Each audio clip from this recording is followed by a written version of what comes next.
pessoal está entrando aqui. Opa, já temos uma caixinha aqui, deixa eu ver. Cacilda, falar de cláusulas de contrato de advocacia de partido?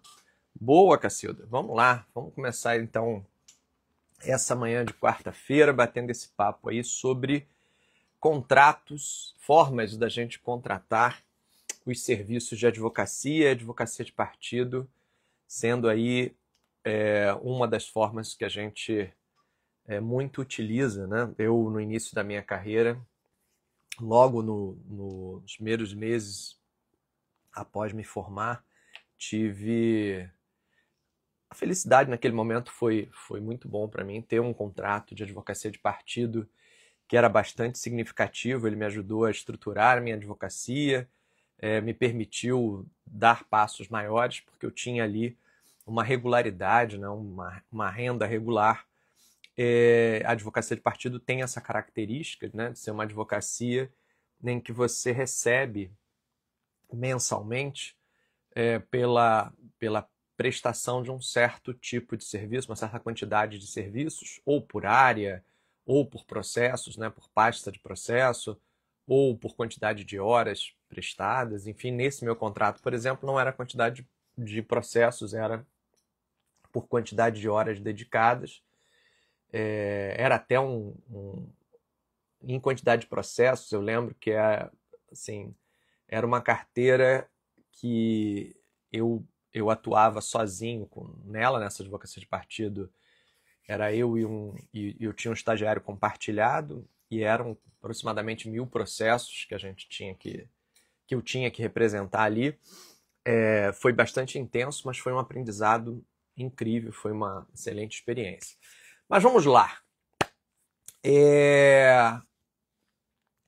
Bom, Cacilda, veja bem.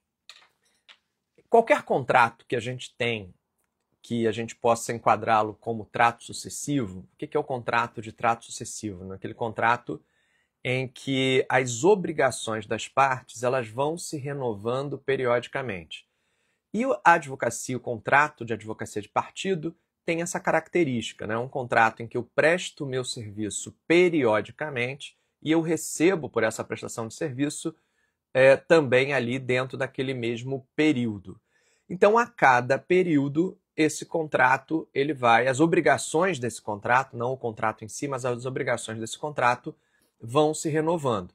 Não é um único serviço que eu vou pagar parcelado, mas um serviço que eu vou obter periodicamente e que eu vou pagar, né? A reciprocidade por esse serviço, ela é também periódica.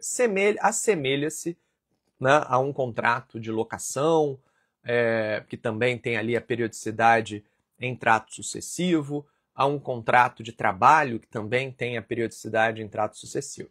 Então, na advocacia de partido, eu tenho essa característica. E, geralmente, são contratos que a gente celebra com um valor pré-determinado ou um critério de cálculo desse valor. Às vezes, o valor é variável de acordo com os serviços prestados no período, mas ele tem uma base de cálculo, uma métrica, e geralmente a precificação desse contrato leva em consideração o tempo que esse contrato vai durar.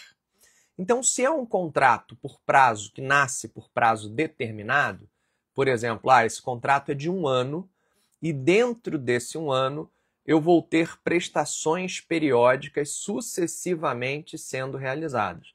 Então, eu vou prestar uma consultoria mensal, mas num contrato anual. Então, eu tenho um contrato de 1 ano e mensalmente eu vou prestar esse serviço e mensalmente eu vou faturar e vou receber por ele. Geralmente, o que a gente faz? A gente olha para o prazo total desse contrato e estima, com base na métrica de remuneração, qual vai ser, né, o custo-benefício que se vai ter ao longo de todo o período. Então, eu olho para todo aquele período e falo, não, eu vou ter um trabalho inicial alto, porque eu vou ter que conhecer os processos, se for contencioso, ou eu vou ter que atender a uma demanda reprimida do cliente, se for consultivo. Então, no início, eu vou ter muito trabalho até organizar a casa, mas depois o trabalho tende a estabilizar então eu vou calcular aqui a minha remuneração considerando todo, né, o tempo contratado, um ano, por exemplo. Então eu vou estabelecer o meu mensal, mas olhando para o anual. Então esse é o primeiro cuidado para o advogado. Se ele está olhando a longevidade do contrato para precificar o mensal, ele tem que pensar quais serão as consequências se esse contrato ele for encerrado antecipadamente. Se a outra parte resolver encerrar esse contrato, né, a chamada denúncia, sem justa causa, não porque houve inadimplemento, mas porque houve ali uma decisão do cliente de encerrar antecipadamente esse contrato. Se eu precifiquei os meus honorários mensais olhando para o período anual, né, por todo o período, e eu estou falando anual, mas poderia ser de 2 anos, poderia ser de 3 anos, poderia ser de 6 meses, mas se eu estou estabelecendo o meu preço mensal olhando para a longevidade do contrato, eu preciso, né, ter em mente que esse contrato pode, eventualmente, ser interrompido antes. E se esse contrato for interrompido antes, como é que eu vou compensar esse esforço que às vezes eu tive, muito grande no início, a uma remuneração não tão equitativa, porque eu contava em estabilizar essa relação e ganhar no tempo. Se esse contrato é encerrado antes, eu sairia no prejuízo. Então, um ponto de atenção aqui é, nesse contrato, eu colocaria uma cláusula dizendo expressamente isso, que o preço da remuneração, que o valor estabelecido pelos serviços jurídicos, considera o todo do contrato e, portanto, embora ele remunere mês a mês, ele considera o contrato inteiro no cálculo de custo-benefício. De modo que, se houver o encerramento antecipado desse contrato, será necessário que a outra parte pague uma multa proporcional à parte que falta dessa contratação, justamente para que essa multa compense o profissional pelo esforço que ele dedicou no início. Muitas vezes o esforço, na maioria das vezes, aliás, o esforço é muito grande no início, porque se é contencioso, você tem que conhecer toda a gama de processos que foram transferidos para você, né? Então você tem um esforço muito grande no início para se colocar a par da situação litigiosa. E se for um consultivo, geralmente a gente lida com demanda reprimida. No início o cliente está com muita coisa para ser resolvida, então você atua muito no início. E no momento em que você estabilizaria aquela relação para poder compensar o esforço, esse contrato às vezes é imotivadamente encerrado. E aí você precisa ter uma justificativa por meio de uma cláusula penal, né, compensatória ali. Então, uma primeira observação que eu teria seria essa, né? Se você justifica o valor do teu honorário mensal na periodicidade, na longevidade do contrato, quer dizer, no período determinado completo do contrato, que isso seja então dito expressamente, para que isso embase uma cláusula compensatória que possa ser capaz de cobrir ali esse esforço inicial que foi feito, né, e poder tornar essa relação uma relação justa, né, que ao final você saia dali não no prejuízo, mas que você saia dali adequadamente compensado. Eu não estou falando em cláusulas penais exageradas, do tipo vai ter que pagar todo o contrato, todo o período remanescente, mesmo que você encerre antes, porque essas cláusulas, quando elas são muito desproporcionais, embora, por um lado, elas tenham o poder de inibir, de criar um certo receio do cliente de romper a contratação, por outro lado, é uma cláusula que, quando levada ao judiciário, ela tende a ser reduzida. Então, ela perde eficiência, porque eu deixo de ter aquela liquidez e certeza sobre a multa para ter uma multa sub judice, uma multa duvidosa, que talvez ao final me gere uma sucumbência. Além disso, relação advogado-cliente mantida à força com base na ameaça da multa não costuma ser algo muito saudável nem recomendável, né? A gente precisa que o cliente queira estar sendo atendido por nós. Ele estar ali à força só porque existe uma multa contratual que o impede de sair, geralmente não torna essa relação uma relação recomendável, né? Então eu pensaria numa cláusula penal compensatória que fosse justa, dentro de um critério, né, de saída antecipada, considerando todo o vínculo estabelecido. Eu tive um caso concreto, alguns anos atrás, a gente atendeu a uma grande companhia, uma SA, uma sociedade anônima, e a gente atendeu, né, foi feito um contrato, uma advocacia de partido para atender ao contencioso estratégico dele. Então, eram os processos estratégicos que aquela companhia tinha. E a gente tinha um X número de processos para assumir.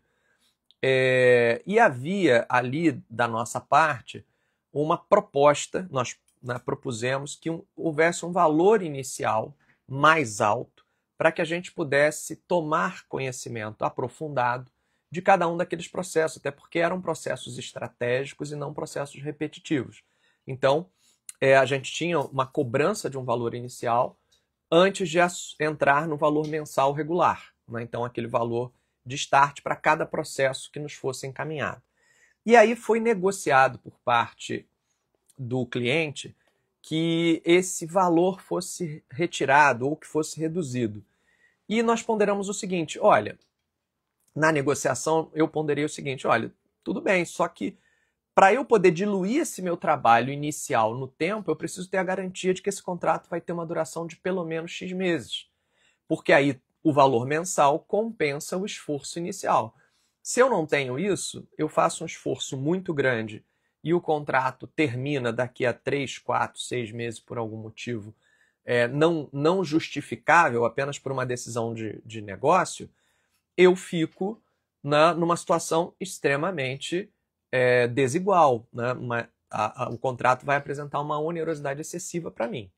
E isso foi compreendido, a gente justificou, então foi feito o seguinte, não tem aquele valor mais elevado na entrada, como havia sido proposto, mas esse valor ele será pago na saída, caso esse contrato ele seja encerrado antes do tempo mínimo que a gente considerou para a diluição desse esforço inicial.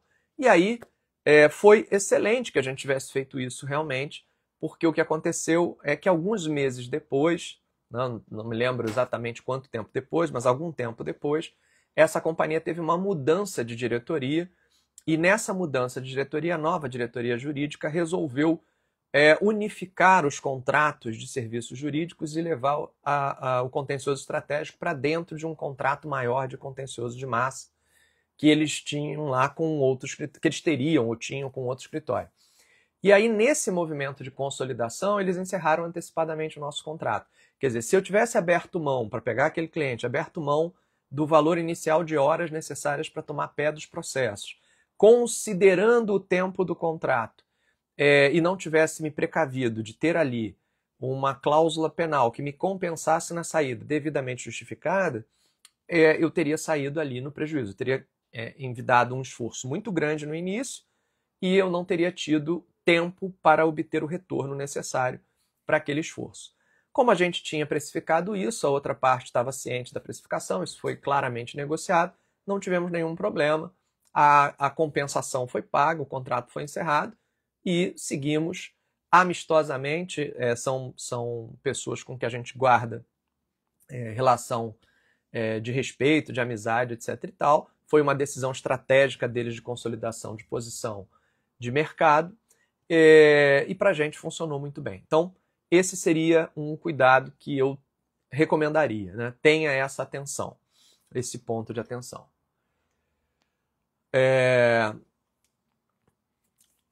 A Carla manda aqui...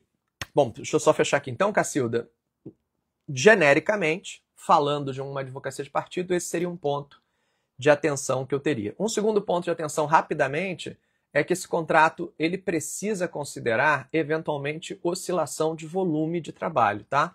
Às vezes a gente acha que vai ser um contrato tranquilo, a empresa cresce, o cliente cresce, às vezes é uma entidade sem fins lucrativos, que cresce a sua abrangência, aumenta a nossa demanda e se a gente não coloca no contrato limites para isso, ou mecanismos de cobranças adicionais por volume adicional, né? Então me demandou mais, tem um volume, uma remuneração maior, a gente às vezes fica refém e não consegue mais nem trabalhar nas outras coisas do nosso escritório. E aí a gente acaba sendo um empregado exclusivo sem ter a exclusividade da CLT. Né? Então, um cuidado também é você dimensionar o volume, estabelecendo ali um limite. Olha, esse contrato aqui é para tal limite, tal volume de demanda, seja consultiva ou seja contenciosa. A partir de tal volume, passa a haver uma cobrança adicional, passa a haver um valor adicional que você já pode precificar, você já pode pré-estabelecer, ou algo que demande um aditivo posterior. Eu recomendo já ter ali a métrica dizendo quanto será o adicional caso exceda. Isso, às vezes, ajuda até para conter o cliente daquelas questões do dia a dia dele que não são tão relevantes e que ele, quando não tem esse limite, ele traz tudo para você, até aquilo que é simples, né, que ele poderia resolver no dia a dia sem maior recurso ao advogado, mas se o advogado já está pago, né, acaba vindo de tudo. Então também é uma forma da gente frear. Então eu teria esse ponto de atenção também. Tá certo, Cacilda? Bom, passando aqui para a dúvida da Carla, a Carla traz aqui: é possível renegociação no contrato de financiamento com a CEF devido à redução de renda, contrato firmado há mais de 10 anos, o cliente está com câncer. Bom, Carla, vamos lá. A sua pergunta, ela é excelente e bastante densa, tá, Carla? A gente tem aqui um ponto que é um complicador da nossa legislação e com nuances de interpretação aqui que são bastante delicadas. Mas primeiro vamos começar assim, Carla. Existiu, e eu estou tomando aqui, depois você me diz, se você puder colocar no comentário, só para me confirmar se esse contrato com a Caixa é um financiamento imobiliário ou é um outro tipo de contrato. Ou seja, se tem uma garantia real, um imóvel garantindo, ou se é um contrato de financiamento em geral. Depois você me coloca um empréstimo, enfim, um outro tipo de contrato celebrado com a Caixa. Se você puder depois só me dar essa sinalização, porque as consequências podem variar aí significativamente. Imobiliário. Beleza, Carla. Então, ok. O que acontece? Na década de... Desculpe, mas vou ter que voltar um pouco no tempo. Na década de 1970, a gente começa a estabelecer no Brasil a possibilidade dos contratos terem cláusula de reajuste por inflação. Até então, isso não era algo consolidado. Então, é ao longo dos anos 70 que isso vai sendo implementado na prática contratual brasileira, e aí nos anos 1980 isso vira algo reconhecido por lei. E no campo do financiamento imobiliário, principalmente aquele conduzido dentro do sistema financeiro de habitação, surgiu um sistema de reajuste de prestações que era baseado na renda. Então, a renda da pessoa é que determinava o quanto ela poderia sofrer de reajuste. Então, se a renda da pessoa subia 10%, a prestação da casa própria, a prestação do financiamento, podia subir 10%. Se a renda dela subisse 20%, a prestação podia subir 20%. Se a renda dela caísse, não havia uma previsão de redução. O que havia era a possibilidade de um sistema de cobertura por desemprego, né? Era uma espécie de seguro prestamista para o caso de desemprego que cobria as prestações durante um determinado tempo. Só que isso era um sistema que existiu nos anos 1970 até os anos 1980, que baseava-se na renda, né? Era um plano que envolvia o comprometimento de renda da pessoa e que nos anos 1990 deixou de ser oferecido. Então a gente vai deixar de ter a oferta desse tipo de financiamento baseado em renda ali, né, durante a década de 1990. Por quê? Porque gerou um descasamento, ficava um saldo devedor não coberto, se a renda não acompanhava de fato a inflação, a dívida acabava subindo mais do que subia a prestação, e isso gerava saldos devedores grandes. E como esse saldo devedor ele era coberto em parte pelo governo, o governo encerrou a oferta, né, por meio de lei, encerrou a oferta desse tipo de financiamento. Então, hoje, ou a gente tem um seguro prestamista associado ao financiamento, onde esse seguro preveja certas circunstâncias que são capazes de quitar o financiamento ou de suspender a exigibilidade dele durante um período, ou a gente vai ter que entrar numa dura discussão de possibilidade de revisão de contrato. Então, a primeira recomendação que eu faria, Carla, é verificar se esse contrato imobiliário ele possui um seguro e se esse seguro cobre, além de morte e invalidez permanente, se cobre também doenças graves. Não é o mais normal, o mais comum é que seja morte ou invalidez permanente, mas vale ali dar uma checada para ver se é possível provocar a seguradora a cobrir o financiamento ou no período de redução de renda ou até definitivamente cobrindo o saldo devedor. Não havendo esse tipo de cobertura securitária, aí a gente passa ao ponto mais difícil dessa tua pergunta, que é: eu tenho direito à revisão desse contrato porque a prestação se tornou, para mim, pessoalmente, excessivamente onerosa, por conta de um fato extraordinário que é o câncer, né, um fato que é imprevisível, as pessoas, né, quando assumem as obrigações futuras, embora estejam expostas a esse tipo de circunstância, não prevêem que ela vá de fato acontecer. E aí vamos lá. O Código de Defesa do Consumidor, Carla, e esse seria o caminho que eu percorreria se eu estivesse pelo devedor. O Código de Defesa do Consumidor, no artigo 6º, inciso 5, artigo 6º, inciso 5 do CDC, diz que o consumidor ele tem o direito à modificação das cláusulas que sejam, por sua própria natureza, manifestamente desproporcionais, que sejam manifestamente excessivas. Então não é o caso, não é que essa dívida ela é desproporcional ou manifestamente excessiva desde a origem. Mas aí tem a segunda parte do inciso 5.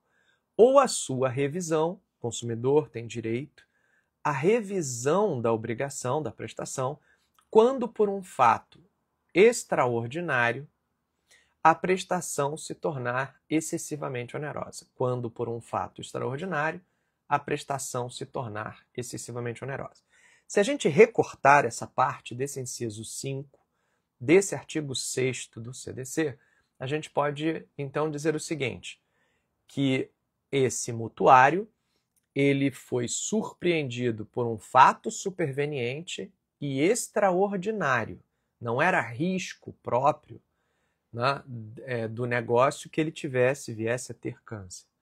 Então, houve um fato superveniente e extraordinário, e que esse fato superveniente e extraordinário gerou para ele uma excessiva onerosidade, porque a renda dele reduziu e a capacidade dele de pagamento se tornou menor. Beleza? Então, em princípio, Carla, esse dispositivo ele daria um respaldo para que pudesse se pleitear uma revisão desse contrato.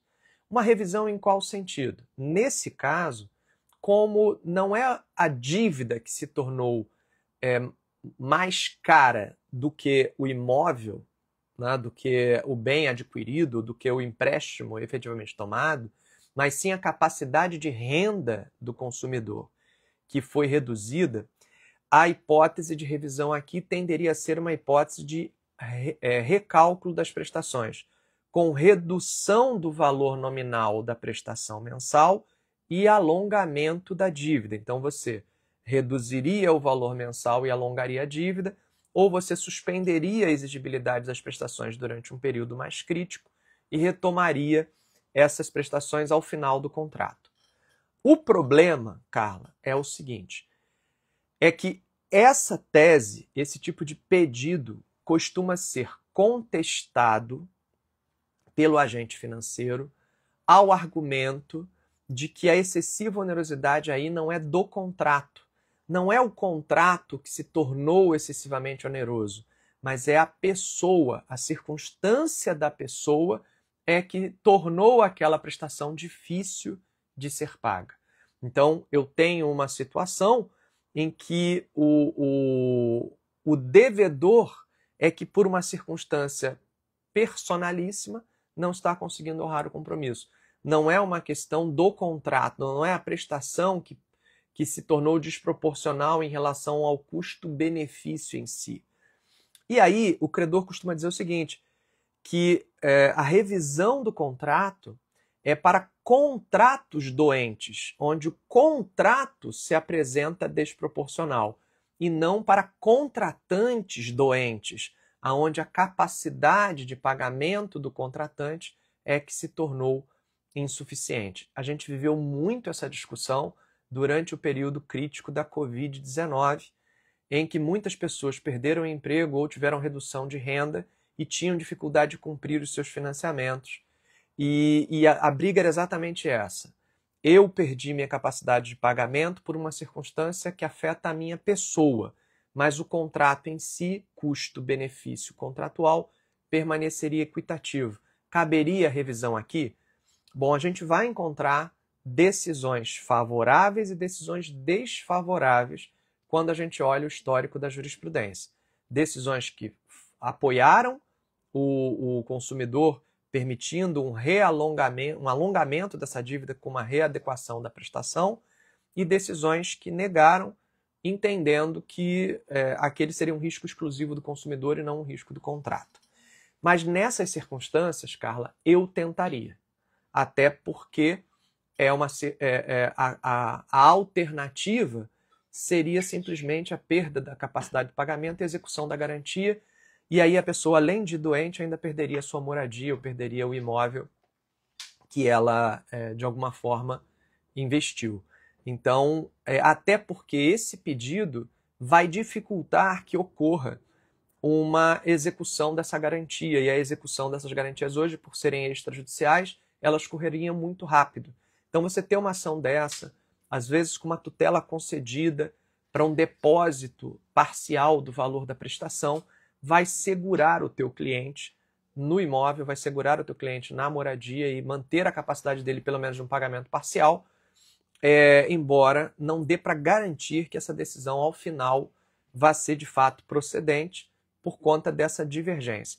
Mas é importante usar o CDC, porque o CDC é a lei que vai apresentar a melhor redação para lidar com esse assunto, sob o ponto de vista do devedor, porque é a que abre mais margem a que você possa sustentar essa ideia de fato superveniente extraordinário que reduziu a capacidade de pagamento e por isso tornou o contrato excessivamente oneroso para esse consumidor. O pedido deve ser no sentido de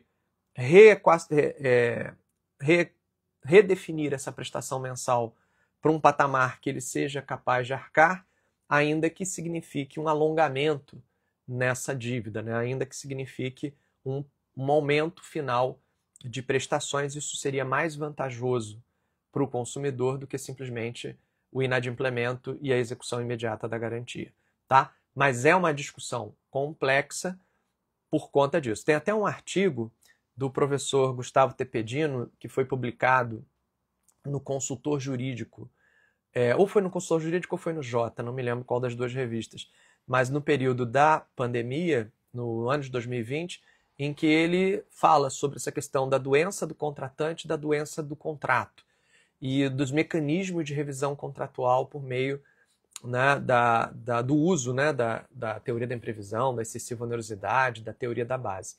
Ele não é favorável à posição do teu cliente, Carla, porque nesse artigo o professor Gustavo Tepedino conclui pela impossibilidade do uso dessa ferramenta revisional para esses casos, mas reconhece que há precedente, né? Então ele trata do assunto, reconhece que há precedente e de fato a gente vai encontrar precedente.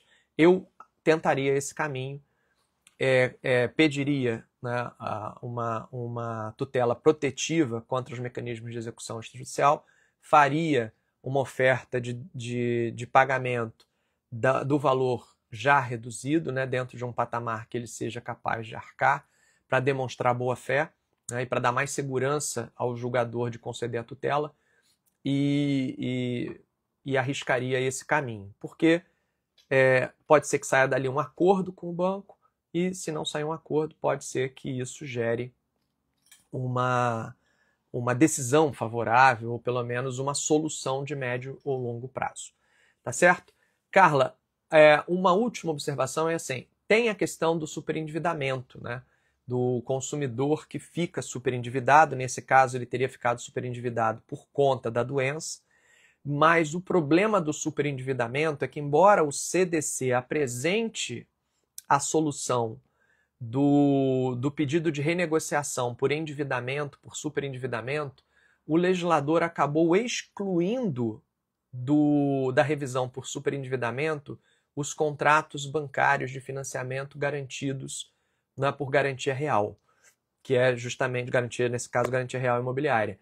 E aí, em tese, pela letra da lei, ficou fora das demandas revisionais de superendividamento. Por isso que eu não estou recomendando esse caminho, que seria o caminho mais, em tese, mais fácil, né? Você chamar o credor e dizer, mudou a minha circunstância, eu estou superendividado e eu preciso renegociar minhas dívidas, porque acabou ficando de fora esse tipo de contrato.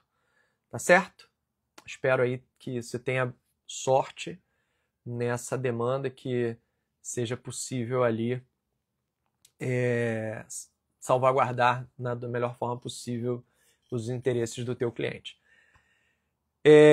Júlia Castro. Júlia, só esclarecendo aqui, eu vou responder a pergunta da Júlia e eu vou ter que encerrar aqui a live. Na sequência, a pergunta da Júlia, porque hoje eu tenho um horário um pouco mais encurtado do que o normal. Geralmente eu consigo ir até 1 hora, hoje de live, né? Hoje eu vou ter que terminar um pouco antes.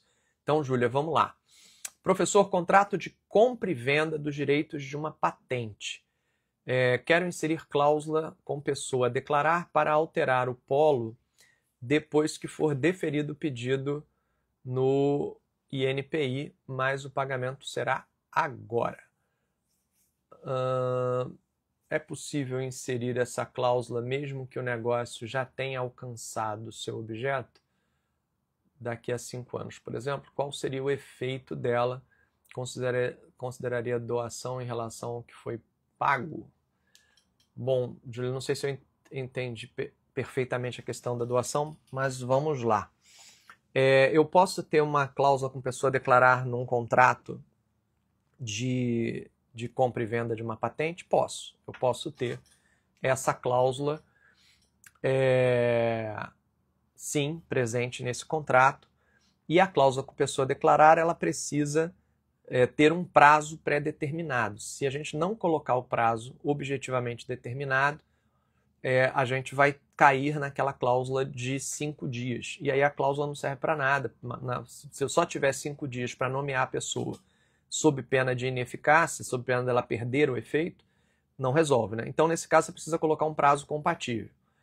Esse prazo compatível, Carla, ele não pode ser tão longo a ponto do contrato já ter produzido os seus efeitos definitivos. Né? Então, se ele já produziu os efeitos definitivos na esfera dos contratantes originários, essa nomeação, na verdade, ela vai funcionar como uma cessão do direito. E aí, se ela vai ser uma cessão do direito a esse terceiro, ou ela vai ser uma cessão onerosa, se houver um novo preço a ser pago, ou ela vai ser uma cessão gratuita, e aí sim ela vai equivaler a uma doação. Então seria importante que antes da transferência definitiva dessa patente, entre o vendedor e o comprador, que ocorra a indicação desse que vai adquirir efetivamente os direitos, a pessoa nomeada. Pode ser até aos 48 minutos do segundo tempo. O jogo só não pode ter acabado. Tá? Então você tem que definir de uma maneira que antes do registro da venda da patente, né, no INPI, ocorra a substituição. Porque aí depois que eu registro no nome do estipulante originário, ele passa a ser o titular efetivo do direito. E aí dali para frente, o que eu vou ter vai ser uma nova cessão de direitos. Tá? Então seria importante que essa nomeação ela acontecesse em um momento antecedente para você não perder a eficácia dessa cláusula. Tá certo? Então, assim, acho interessante, mas você vai precisar gerir esse prazo aí cuidadosamente, tá? Tem que ter uma cláusula objetiva desse prazo, tá? E se você não tiver, vai cair no prazo geral de 5 dias, e aí não vai adiantar nada para você, mas é importante que o contrato não esteja completamente consumado nos seus efeitos, porque aí, de fato, a cláusula, né, ela deixaria de ser uma cláusula com pessoa a nomear para a posição contratual retroativa, porque o contrato extinto, eu não posso nomear alguém para ser contratante de um contrato que já se extinguiu, entende, Carla? Por isso que eu preciso que esse contrato não tenha sido integralmente executado no seu objeto no momento da estipulação, que aí eu vou ter que interpretar que essa nomeação, na verdade, terá efeito de cessão. E aí ela tanto pode ser onerosa se eu fixar um novo preço, quanto pode ser gratuito. O que, de repente, você pode fazer é prever o reembolso. Ou seja, essa pessoa que vai ser indicada vai reembolsar a que indicou do valor que foi pago pela compra da patente. Você vai dar onerosidade à operação, mas não vai gerar ganho de capital, porque não vai ter lucro, é mero reembolso. Né? O terceiro vai ter a possibilidade de adquirir ao mesmo preço que foi, apenas com mero ressarcimento do valor que foi pago. Então, se não for possível fazer por cláusula com pessoa declarada em tempo hábil, aí o que pode ser feito é uma cessão sem ganho de capital, né? E para tirar ali a ideia da graciosidade que poderia atrair, sim, a interpretação de natureza de doação. Tá certo? Muito bem, muito bem. Então, hoje eu vou encerrar a nossa live um pouco mais cedo do que o habitual. Estamos chegando aí nos 40 minutos de live, nos aproximando aí nos 40 minutos de live. Geralmente eu vou até 1 hora para dar tempo de responder a mais perguntas, mas hoje eu tenho um compromisso no escritório daqui a pouco, e compromisso presencial, então eu vou ter que correr para estar lá em tempo. Tá certo? Lembrando que na segunda-feira a gente tem a live começando direito, então na próxima segunda a gente tem uma live temática, eu anunciarei o tema em breve, e nos encontramos lá também às 7h30 da manhã.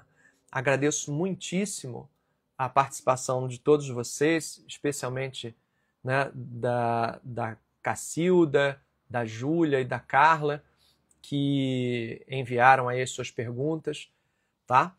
E Júlia, depois você me manda no direct o detalhamento da tua dúvida sobre a questão dos cuidados e tal, já que eu não vou conseguir aqui fazer o complemento dessa pergunta, os desdobramentos dessa pergunta. Mas me manda lá no direct e aí mais tarde eu respondo, tá certo? Então, conto com vocês lá na segunda-feira, no Começando Direito, também às 7h30 da manhã. Obrigado, Cacildo, obrigado, Carla, obrigado, Júlia, pelas perguntas de vocês. Gente, se eu deixei alguma pergunta passar aqui nos comentários e não vi, peço desculpas e peço também que me encaminhe no direct se tiver mais urgência, ou então traga de volta essa pergunta na semana que vem, que eu vou ter todo prazer em responder. Hoje acabou ficando corrido. Beijo a todos e um excelente resto de semana aí. Os próximos dias dessa semana sejam muito produtivos e felizes. Abraço, gente.